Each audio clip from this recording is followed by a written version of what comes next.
Hello, everyone. As a series of events, we have a public speaking event today in our Gurgaon branch. This event has been organized by the students, for the students, and of the students. So we have a lot of young candidates here. They will be anchoring and they will be speaking on their own.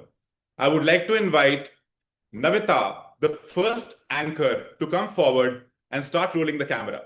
Navita, please come forward. Thank you, sir. Good morning, everyone. My name is Navita. Today, I'm here to some wonderful speech from our friends, different topics from history to science, and even sports and society. So let's begin.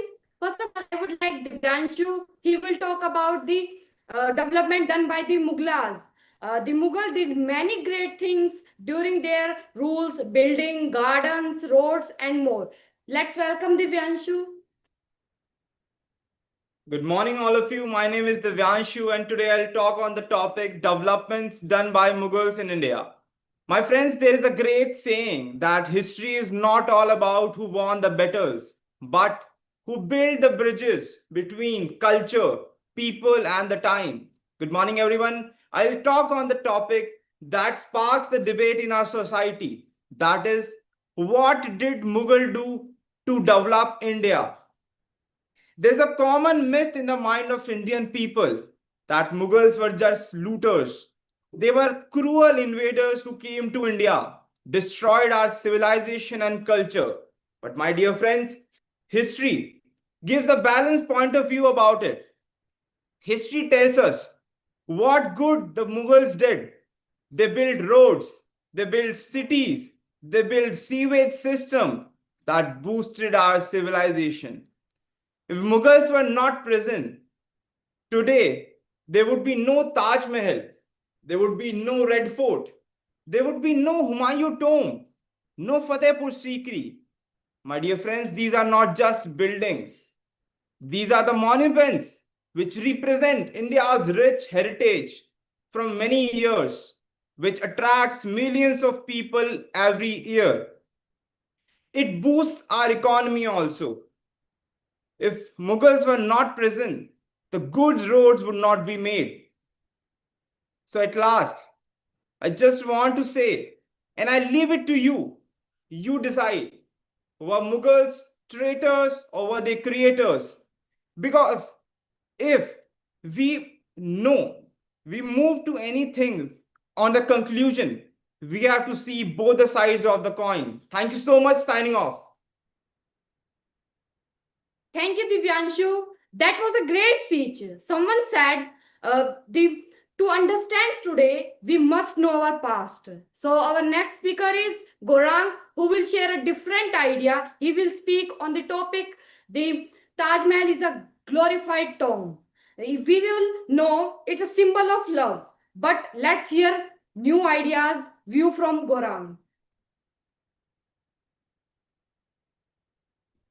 Good morning, everyone. My name is Gaurang Singhal, and my topic is Taj Mahal is a glorified dome.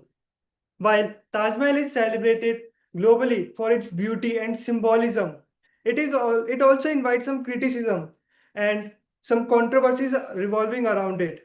It is believed that around 20,000 people were toiled for 20 straight years, and they were never appreciated for it. Legends say that their hands had been cut so that another replica of it could not be made. And around billions of money were wasted on it, which could have been used for the welfare of empire. It could have been used for building the empire, building the cities.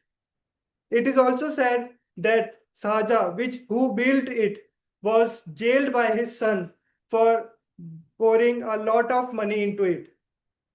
Dear friends, we also have some another marvelous architecture like the Sun Temple in Konark, which is famous for its beauty and calculating the sun and its position.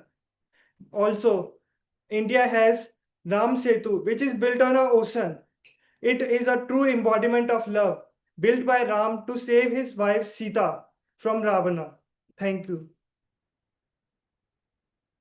Thank you, Gaurang, for a great speech.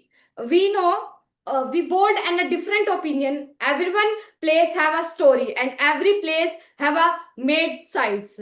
Now let's move on the history to science. Our next speaker is Narayan. He will talk about a common complex made by molecules. These molecules helps us make new medicines and plastics and more. Let's hear some Narayan.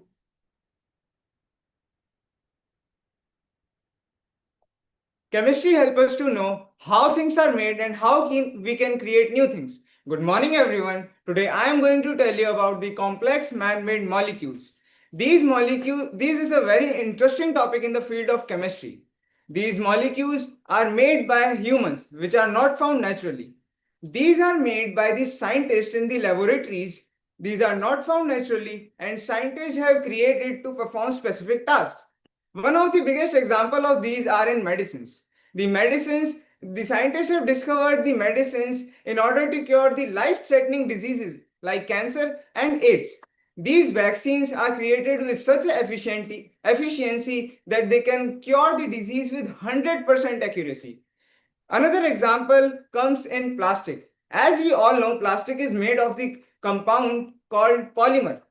Plastic is used in making polythene bags, car parts, and many more other items.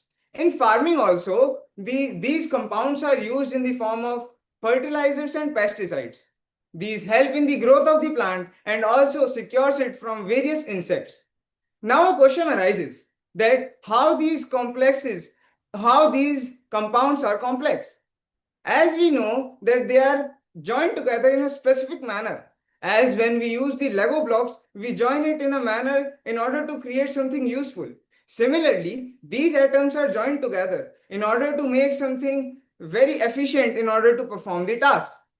Now, in short, I want to say that these complex man-made molecules are short, tiny, human-made complexes which help in the overall development of country and world. Also, these are used in medical sector as well as building the world. So it helps in it helps us to know that if a tiny thing is made with good accuracy and precision, it can change drastically the world. Thank you. Thank you, Narayan, for your speech so had powerful and helpful. Science can be, it's as said, someone is all around us, even we can't see it. So we will speak on the famous formula E is equal to mc square. This equation explains how energy and mass are connected. Give a big round of applause for Vivek. Hello, good morning, everybody. My name is Vivek Kumar. Today's my topic MC square bate C square, which make up the matter in any body is equal to the square of the speed of light. C square times the mass m of the dead body. First, it is a morning loss most, and that all the matter let the explained within the break at of on the light place. That rule of the is equal E of the moving mass. Point this explained. Thank you. Thank you, Vivek. You explained something very big in a simple way. Now, in sports and everyone wants to win, but using drugs in not always right way. Let's hear Gagan's thoughts about steroids used by players. Good morning, everybody. I am Gagan, and today my topic is steroids using by the players. As we know that everybody wants to win in his life, and everyone wants to strong in his life. So they use steroids and drugs, which is very harmful for our body. As we know that when we joins the gym trainers advises us to use the drugs and steroids to make our body strong, and they advise us to take the steroids in limited amount. And when we use the steroids, it is very harmful for our body. There are many disadvantages of using the steroids or drugs. As we know that in today lifestyle, we want to become healthy. So we use these the drugs, which is very harmful. And there are many different type of drugs which are available in the market, such as stimulants, which increases the red blood cells. So it increases it increases the fluence, it increases the blood vessels to our body, so there is no lack of oxygen. And as we know that there are many people who use steroids, and people use steroids in different ways, such as syringes, tablets, and powder in the powder form. Eventually, I want to say that we should not take drugs because it is very harmful for our body, and it directly affect our heart, liver, and kidney also. If I got a chance to meet a person who is using drugs, I will suggest him how to overcome this. Thank you. Thank you, Gagan. Your speech showed how honesty is important in sports. Real strengths come from hard work, not shortcuts. Thank you. That was an absolutely marvelous performance by the first batch. The first batch was organized by Navita, and the people who participated in that were Divyanshu, Gorang, Narayan, Vivek, and Gagan. Now we will begin with the second batch, and I would advise my second anchor, Mr. Divyanshu, to please come forward and use his skills to manage the next batch. Divyanshu. My dear friends, language is just a tool, not a test for your potential. So my next participant, Mr. Karthik, will tell you why English papers should be waived off for going to abroad. Over to you, Karthik. Hello everyone, myself Kartik Dalal, and today I am here in front of you to explain about why English examination should be waived off to go abroad. First of all, the idea of waiving English language proficiency tests like IELTS or TOEFL for students seeking to study abroad is a continuous one with valid argument on both sides. While some argue for waiving to ease the burden on students and reduce burden on them. First of all, the most people feel burden while learning the English exam because English is a very tough exam.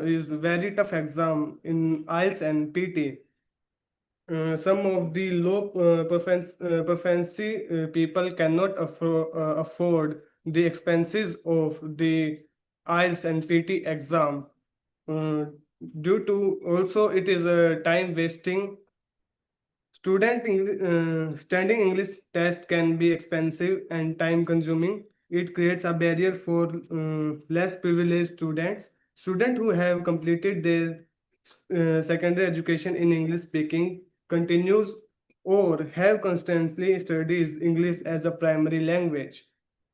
For many years may not need to demonstrate their proficiency through another test.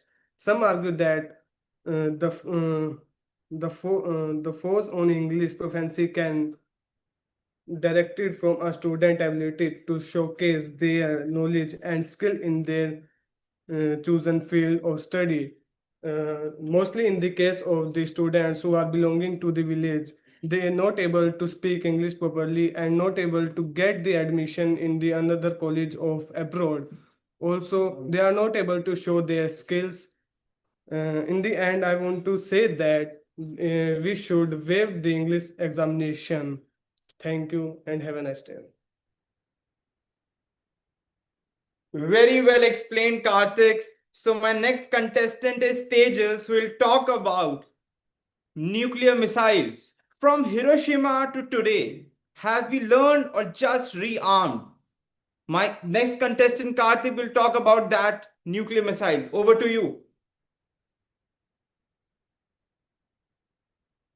The only way to win a nuclear war is not to fight one. Good morning, everyone. Today, I'll be speaking about a topic that sounds intense, but I promise to keep it informative and super easy to understand. The topic is nuclear missile. Let's start with what is a nuclear missile. A missile is basically a flying weapon. It can be short ranged as well as long ranged. The short range missiles are usually used for border to border fights. Nuclear missile carries a nuclear warhead that performs a powerful blast. That is what causes destruction. Now let's talk about how all this started. The first nuclear weapon was used during World War II in 1945 on the cities of Hiroshima and Nagasaki in Japan. Those events showed the world how destructive can a nuclear war be. After that, many countries started developing their own nuclear power mainly for defense purpose. Now we'll talk about how defense system works. As we often hear about building missiles, there are also technologies being developed to stop them. These are defense systems that can detect incoming missiles and shoot them before they hit their target. Some examples are Iron Dome made by Israel and S-400 system used by countries like Russia and India. The world is slowly moving towards peaceful use of nuclear energy. International groups like the United Nations, the UN, encourage countries to sign treaties like the Non-Proliferation Treaty, which means they agree to reduce or avoid the building new nuclear weapons. It's important for the younger generation, for the people like us to understand these issues clearly so that we can work for peace and not just for the power. Thank you and have a nice day. Very well said, Karthik. So my next contestant is Dhruv. He'll talk about the importance of English in jobs. We all know, friends, from resume to the results, English often speaks before do you. Over to you, Karthik. Dhruv. Good morning, everyone. Myself, Dhruv, and my topic is importance of English in jobs.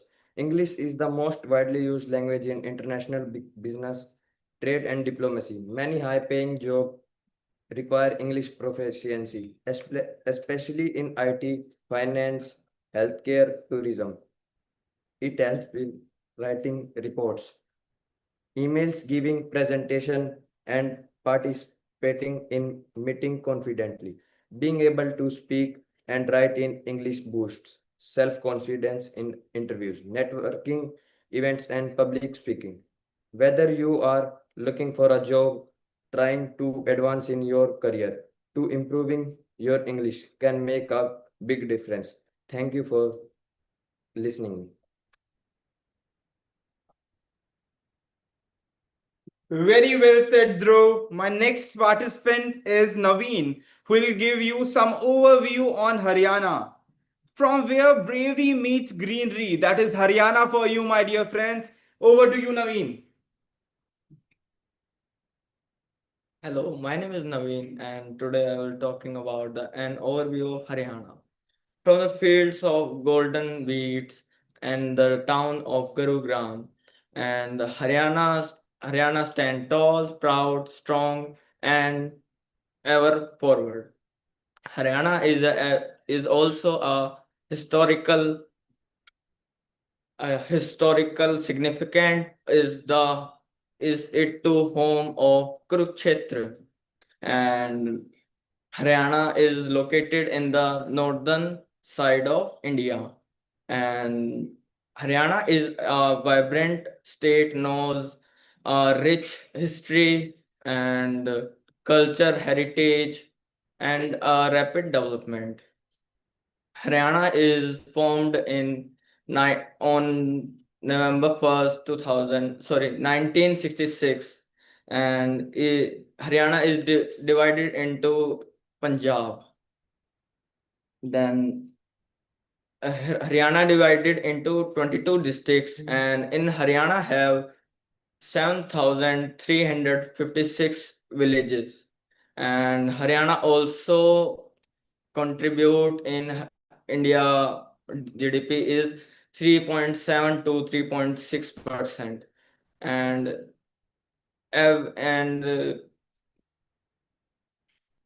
the The people of Haryana have a net working income is 2,96,392 rupees. And thanking for listening me.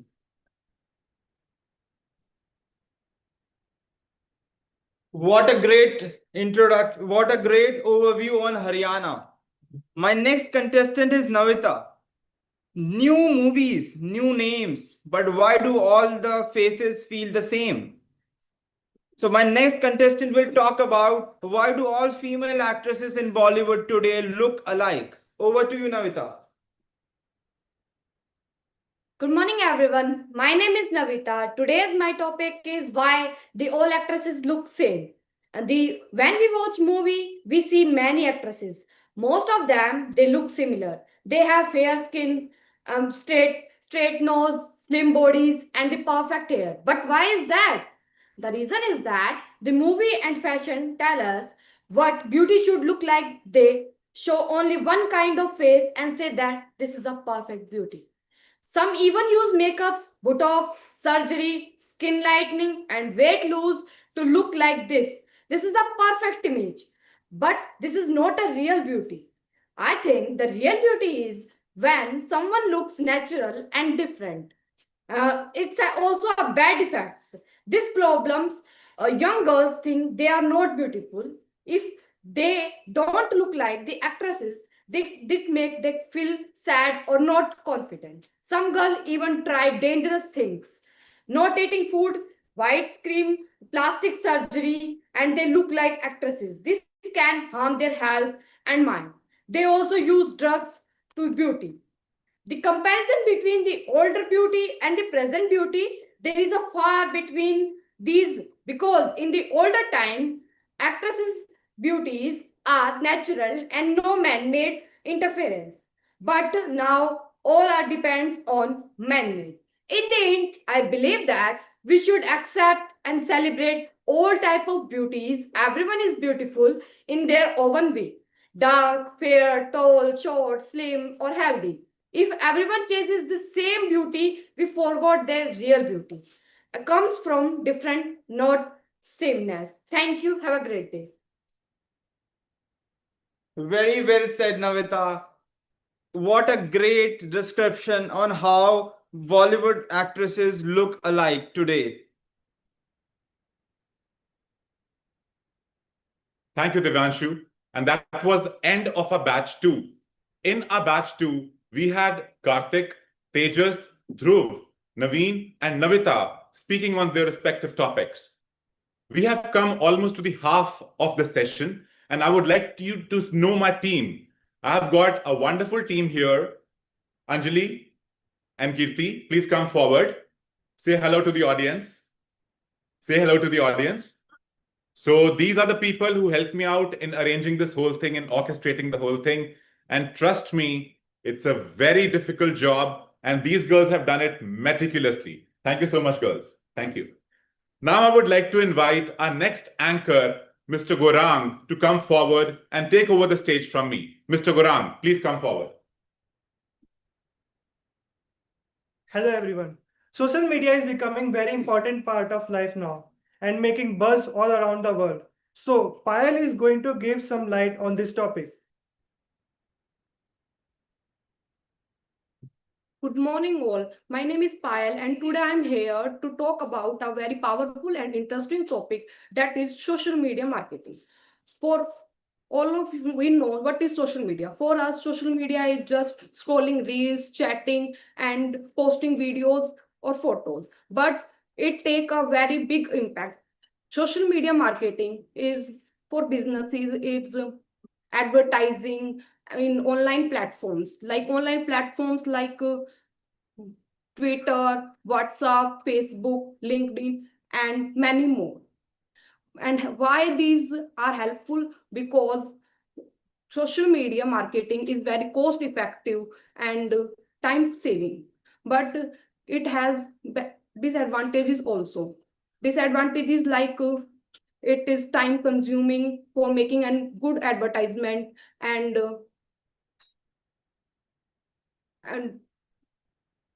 good advertisement and it is negative comments also, but it is very spread all over. And social media marketing is, we also call online shopping, because now we are all have no time, because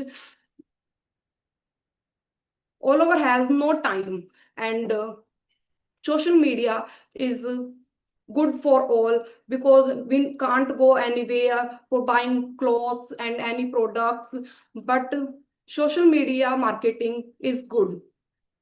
Thank you.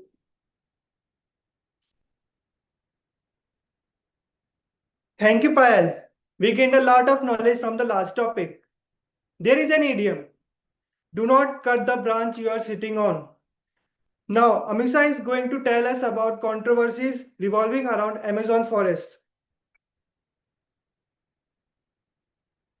Good morning, all of you. My name is Amisha. Today, my topic is Amazon forest. Amazon forest is large, harmful of the earth. Amazon is the last forest in the world. Amazon covers 9 countries. The Amazon is a home of millions of plants, animals, birds. Amazon rivers rivers living in the world.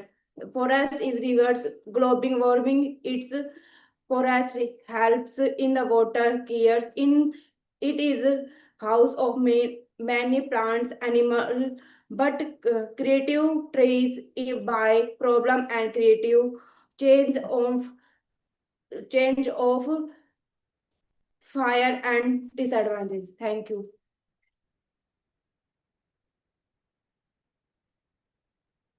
What a beautiful speech it was.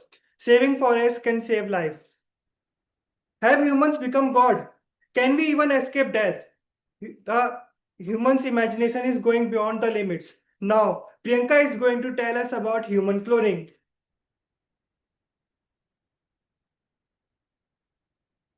Hello everyone, my name is Priyanka. Today I am talking about human cloning.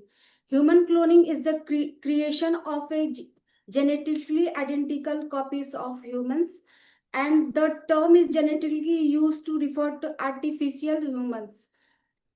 It is the two type of human: therapeutical cloning and reproductive cloning. Therapeutical cloning is purpose to use to sell tissues and organs for the medical treatment, and reproductive cloning is used to a DNA sample is taken from one person and used to create an embryo, which is the impact in our wombs. It is it's banned in many countries, and taken a cell for a person you want to sell clone. Remove the DNA for egg cells from reproductive cloning and impact the embryo into wombs. Human cloning disadvantage can help couples who cannot have children. Cloning always them to have the genetically related the child's. Clone organs be made from the parents and wound cells. Reproduce the risks of the organs and the reactions. What is the purpose of the cloning? Medical research cloning help the scientists genetically disease and the development treatment. Cloning human cells can be used in the test drugs and safety. Saving organs and tissues can be cloned, may help in the treating condition like the pancreas and Alzheimer's.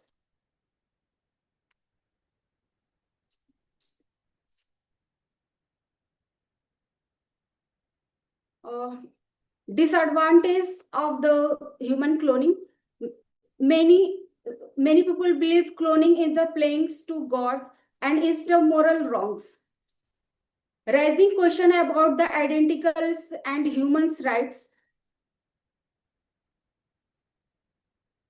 cloning technology called be misused for the power of money.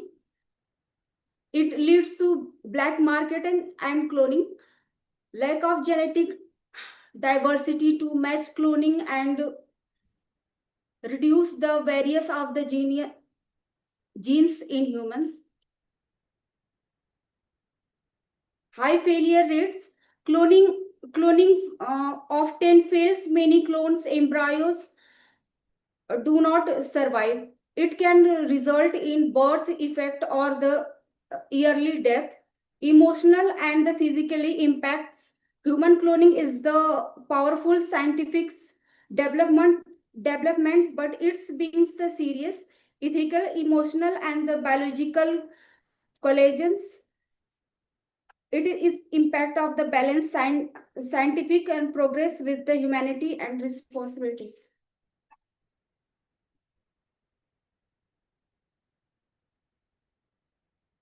We have definitely gained new insights from the last topic. Thanks, Priyanka. Our politicians have made some laws to solve out the problem, but have resulted in riots. Now, Muskan is going to share some light on this topic. Hello everyone, I am Muskan. Today, I stand before you to speak on controversial laws of India. These are laws that have led a lot of public protest, debates, and confusion. Some people support them, and while some others raises serious concerns. Let us try to understand what these laws are really about and how misunderstanding makes things worse. Let's start with first the most controversial law, CAA, Citizenship Amendment Act. This law gives Indian citizenship to people who came from Pakistan, Bangladesh, Afghanistan before 2015.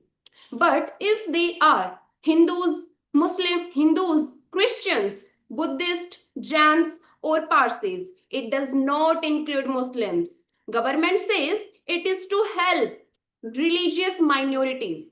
But many people question why only Muslims left out. Many people questioned, and this led to a lot of protest because people felt it went against India's secular values. That is why it is the most controversial law. Now let's begin with another one. Do you know which law is the most widely misunderstood? It is NRC, National Register of Citizens. NRC was done in Assam to find out who is citizen. Many people are worried now because when this was done in Assam, 19 lakh people were left out, both Hindus and Muslims. Many are worried that if NRC is done across India, it will mixed with CAA and Muslims may be left stateless. This fear creates a lot of panic and stress among Muslims. That is why it is most controversial. But we should remember it is just a misunderstanding. Now, I want to tell you something interesting. The government's way of saying, shh, don't speak, otherwise we will call you a terrorist. It is UAPA, Unlawful Activities Prevention Act. This law was meant to fight terrorism, but this law gives government to arrest people without full trial sometimes for many years or months. But in recent years, this law has been used against students, journalists, and activists, raising concerns that it is being misused against people who disagree with the government. That is why it is facing lot of criticism. Now, I want to ask you something. Do you know the largest protest in modern India? No problem. I will tell you. It is farmers' protest. The farmers' protest was against farm laws. These laws were trying to change how farmers sell their crops. Government said these laws will help farmers, but farmers fear that big companies would take control and MSP will disappear. After peaceful protest across India, These laws were withdrawn or repealed in 2021. After knowing all this, did any question come in your mind? Okay, but there is one in my mind. These laws are controversial. Are these laws controversial because of what they say or because how they were introduced or implemented? In many cases, lack of consultation, rapid decision, and limited parliamentary debate have fuel to the fire. Friends, a healthy democracy thrives not only on the rule of law, but also on public's trust. If a law is passed without listening to the people, even a good intention can be misunderstood. Remember, a good intention can be misunderstood. Sometimes protest against controversial laws become violent and convert into riots. Do you know who is the culprit behind this? The culprit is misinformation. Social media platforms, messaging apps like WhatsApp, and other digital platforms can spread misinformation rapidly. And misinformation is used to create panic and manipulate public opinion. Also, to create protest and to become riots. Now, let me tell you, if we spread misinformation in this way and give a chance to government to handle our social media handles, then it will be very harmful for us. Because if we give chance government to handle our social media handles, then government will attack its critics who are disagreeing with the government. So it is our decision. Being an educated and responsible citizen should ask questions from the government and establish government's accountability. Else we will create panic and create false narrative that will give government a chance to suppress our freedom of speech. And this will give a chance to our government escape from accountability. Remember, it will be our decision. Thank you.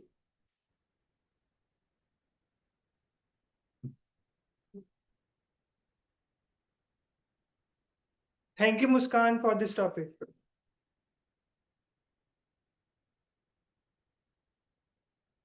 That was a very nice freedom of thought. And in this batch, Mr. Goran handled it very well. We had Payal, Amisha, Priyanka, and Muskan, who spoke extremely well.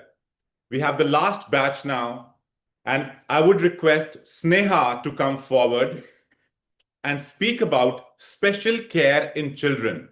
She's a specialist in it. Let us hear her views about it.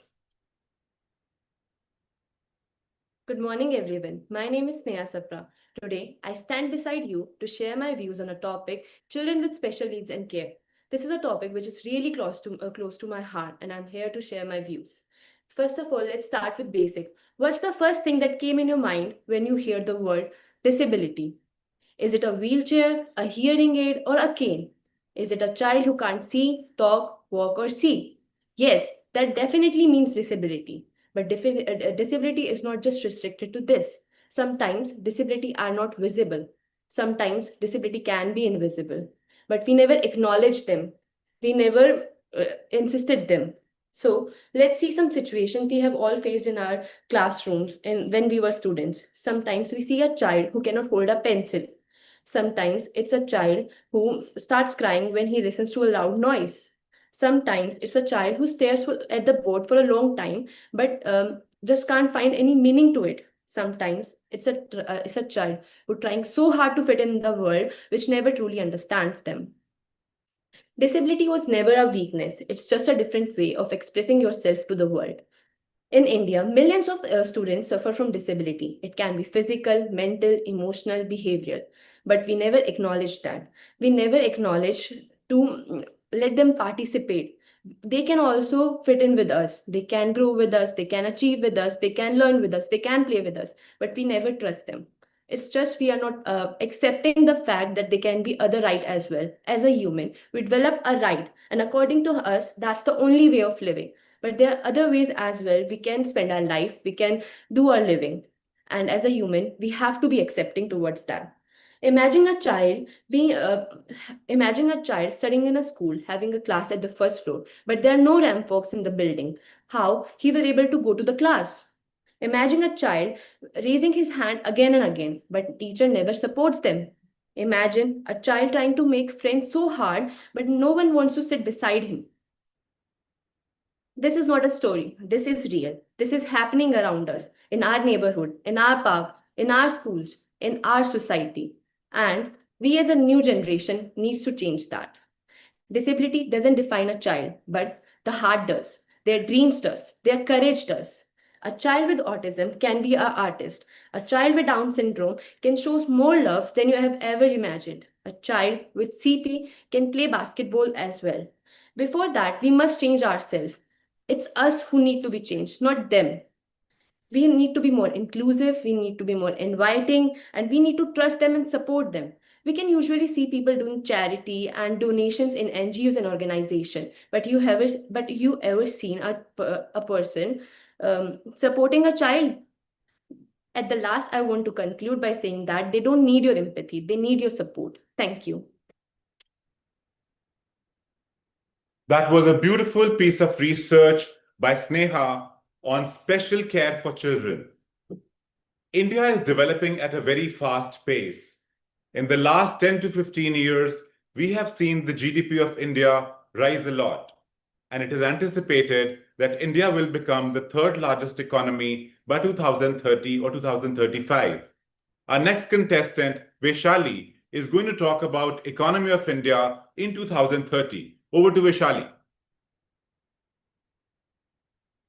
India's economy by 2030, a vision of growth and transformation. Good morning, my name is Vaishali Ahuja. It's an honor to me to stand before you today to speak on a topic that carries great hope and immense potential.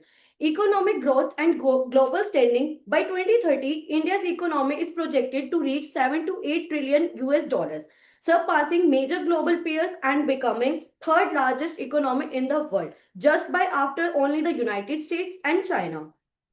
This growth is not just a number, but a reflection of dreams and aspirations of millions of Indians. Here is a question: what derives this? A mix of innovation, entrepreneurship, demographic strength, and a bold policy reforms. As we move towards the end of this decade, India stands at a crossroad of a historic transformation with over 1.4 billion people, a booming digital ecosystem, and a rapidly expanding middle class. India is well on its way to becoming one of the world's top three economies by 2030. Here are key sectors that leading the way: technology and digital India. India is now known as the tech hub of global south. With the rapid rise of startups, digital payment system like UPI, and government initiative like Digital India, we are witnessing digital revolution that is empowering rural and urban India alike. And second is manufacturing and infrastructure. Through programs like Make in India and PLI schemes, India aims to become a global manufacturing house. The construction of new highways, smart cities, high-speed railways, and it is transforming our physical and economic landscape. A young and a skilled workforce. India's greatest asset is its people. By 2030, we will have the world's working age population with proper education, skill development, and digital access. Our youth can lead not just India but the world. Here are some challenges that have to be overcome. But let's be honest, we must address the need of massive job creation, reducing income inequality, taking the impact of climate change, ensuring rural development. In conclusion, the Indian economy in 2030 is not a distant dream. It's a journey we are already on. With strong leadership, innovative minds, and the energy of our youth, we are shaping a future where India is prosperous, powerful, and proud. Let us work together, not just to witness this future, but to create it. Thank you. Wow, that was beautiful. I guess India is going to become a developed country very soon. Vaishali, thank you very much for choosing this topic and speaking on it. Now let's talk about 1947. Since 1947 till today, India and Pakistan are in a love-hate relationship. Sometimes there's acute love, sometimes there's acute hatred. Recently, the relations have gone down a lot. We have Alka going to talk about this particular equation of India and Pakistan. Over to Alka. Good morning, everyone. My name is Alka. I am here to tell you about India-Pakistan relationship now. India and Pakistan share a complex history marked by both conflict and cultural ties. Since their division in 1947, the two nations have experienced multiple wars and ongoing tensions, primarily over the Kashmir regions. But in recent times, relations have been difficult due to incidents like the Pahalgam attack in April 2025, which led India to suspend the Indus Valley Treaty and implement other diplomatic measures. Defense Minister Rajnath Singh emphasized India's readiness to counter terrorism, warning of severe consequences for any future attacks. However, among these challenges, these are signs to hope. Youth initiatives like SPUN are fostering cross-border dialogues, demonstrating that people-to-people connection can pave the way to peace. In conclusion, while political tension continue, the aspiration of ordinary citizens for peace and cooperation remains strong. It's imperative for both nations to prioritize dialogue and mutual understanding to build a more friendly future. Thank you for listening me. That was absolutely a rational piece of information. Thank you so much, Alka, for sharing this with us. In India, shopping mall culture is growing by leaps and bounds. We have Mr. Naman with us today, who's going to throw some light on what is actually happening in this arena. Over to Naman. Good morning to everyone. My name is Naman. I am told to how to do shopping culture. Shopping culture means so many people was going outside in market and malls. There are so many people was taking so many things in favorite and other thing. I see so many people was taking from online thing. Online shopping was coming fast and easily, and it is there are so many countries people was bring from online, and I hope so many countries was taking online shopping for anything like any market for taking object, and online shopping was coming easily and fast. I hope so many people was bring from online thing. Thank you. Naman, that was really nice. So our last batch is also over now. And we had Sneha, Vaishali, Alka, and Naman talking about their views on different topics. This was a beautiful exercise and very well coordinated by the students for the students. I would have such exercises in the future also. Subscribe to our channel, like, share, and comment. Thank you so much. Signing off.